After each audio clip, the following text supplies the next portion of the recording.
नमस्कार दोस्तों, the story world में आप सभी का स्वागत है। चैनल को सब्सक्राइब करें और बेल आइकन दबाएं।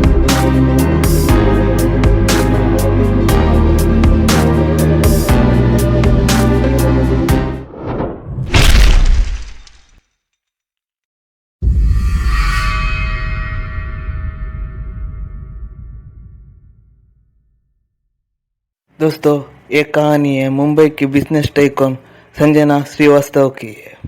चलिए जानते हैं कैसे अपने आपसी दुश्मनी की वजह से उसकी मौत हो जाती है और कैसे वो अपना बदला लेती है।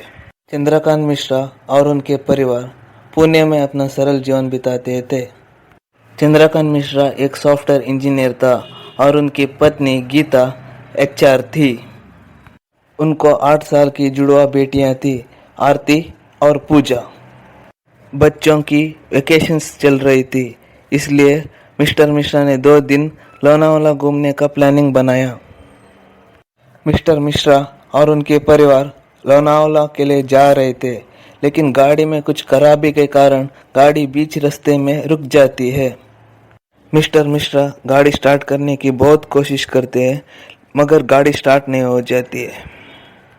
रात बहुत हो चुका था और कोई भी मैकेनिक नहीं मिल रहा था। वही पास में कृष्णा रेसिडेंसी थी, इसलिए रात स्पेंड करने के लिए वे कृष्णा रेसिडेंसी जाते हैं। मिस्टर मिश्रा रिसेप्शन पे जाके एक रूम के लिए पूछता है। मैनेजर बोलता है कि जी नहीं सर, कोई भी रूम खाली नहीं है। तब मिस्टर मिश्रा बोलता है कि भाई, ये हमारी गाड़ी खराब हुई है, प्लीज़ ठीक से चेक करके बोलो कोई रूम है कि नहीं। कैसे भी हो चलेगी, हम चाहे तो उसके लिए डबल पेमेंट भी करते हैं। ठीक से देख के बोलो भाई प्लीज़। उनकी परेशानी को देखकर मैनेजर के बगल में खड़ा हुआ स्टाफ मैनेजर के कान में धीरे से बोलता है कि सर, वो 108 वाला रूम। मैनेजर गुस्से में उस स्टाफ के कान में, चुप कर बेवकूफ़, तुम जानते नहीं हो क्या उस रूम के बारे में। उनके इस बर्ताव को देखकर मिस्टर मिश्रा को शक हो जाता है। मिस्टर मिश्रा गुस्से में, अगर कोई रूम है तो आप लोग देते क्यों नहीं। मैनेजर, सॉरी सर, माफ़ कीजिए, शांत हो जाइए। एक रूम था सर, लेकिन 2 साल से हमने उसको बंद कर रखा है। मिस्टर मिश्रा, मगर क्यों भाई, क्या परेशानी है, क्यों बंद कर रखा है। हमको चलेगा, हमको दे दो, हमको कैसे भी हो हमको चलेगा। तब मैनेजर बोलता है कि मगर सर, उस कमरे में 2 साल पहले एक लेडी की मौत हुई थी, इसलिए अब वो कमरा बंद रखते हैं हम। तब मिस्टर मिश्रा बोलता है कि अरे भाई, 2 साल पहले मौत हुई तो अब तक क्यों बंद करके रखा है उसको, खोल दो उसको, हमको दे दो, हमको चलेगा कैसे भी हो तो। तब मैनेजर बोलता है कि लेकिन सर, उस कमरे में उस लेडी की आत्मा है, ऐसे वहाँ रुकने वाले बोलते हैं। यह सुन के मिस्टर और मिसेस चंद्रकांत जोर से हंसते हैं और मिस्टर मिश्रा बोलता है कि क्या यार, तुम भी इन अंधविश्वास पे यकीन करते हो। और अपनी बेटी से पूछता है कि बेटी, क्या तुम भूत से डरती हो। तब मिस्टर मिश्रा की बेटी बोलती है कि नहीं पापा, भूत तो सिर्फ फिल्मों में होते हैं। तब मैनेजर बोलता है कि ठीक है सर, अगर आपको कोई प्रॉब्लम नहीं है तो आपको एक लेटर लिखनी पड़ेगी। तब मिस्टर मिश्रा पूछता है कि लेटर, कैसा लेटर, क्या लिखना पड़ेगा उस लेटर में। तब मैनेजर बोलता है कि जो भी प्रॉब्लम हमारे साथ होगा उसके लिए हम खुद जिम्मेदार हैं, और उस कमरे के बारे में हमने पहले ही आपसे बोला था। तब मिस्टर मिश्रा पूछता है कि बस इतना ही, हमें सब कुछ मंजूर है। तब मैनेजर बोलता है कि ओके सर, ठीक है, आपको कुछ देर वेट करना पड़ेगा क्योंकि उस कमरे की अभी क्लीनिंग बाकी है और आपको पेमेंट भी डबल देना पड़ेगा। उनको रूम तो मिल गया, मगर उस रूम में रुकने का नतीजा मिलना अभी बाकी था। रात 3 बजे गीता को किसी लड़की की रोने की आवाज़ आती है।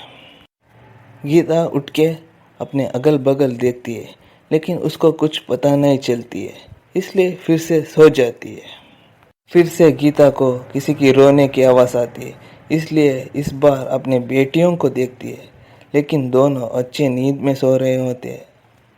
फिर एक बार गीता को जब किसी की रोने की आवाज़ आती है, तब गीता देखती है कि विंडो के पास एक जवान लड़की रो रही होती है। गीता उस लड़की के पास जाके पूछती है, कौन हो तुम और क्यों रो रही हो? लेकिन वो लड़की कुछ जवाब नहीं देती है।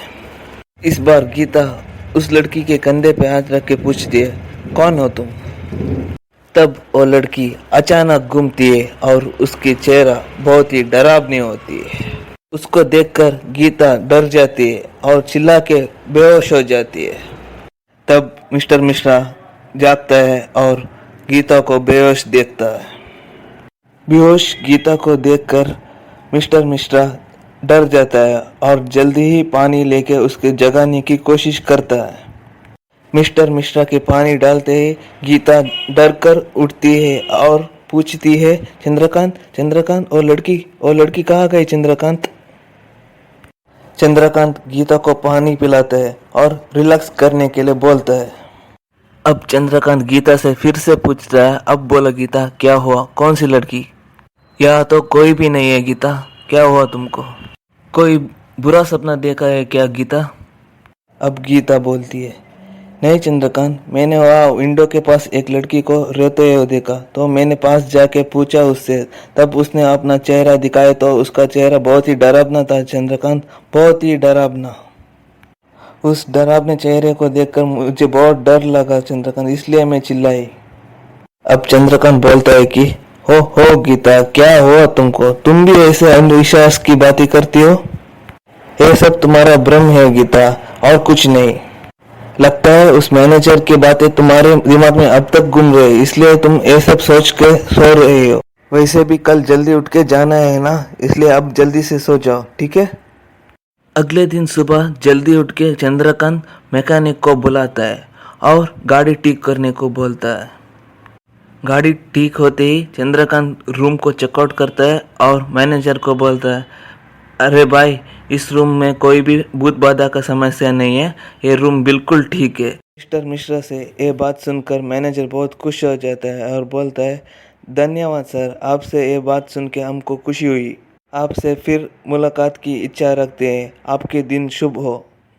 फिलहाल उस कमरे में कोई भी समस्या नहीं है, ये बोलते हुए मिस्टर मिश्रा और उनके परिवार वहाँ से तो चले जाते हैं।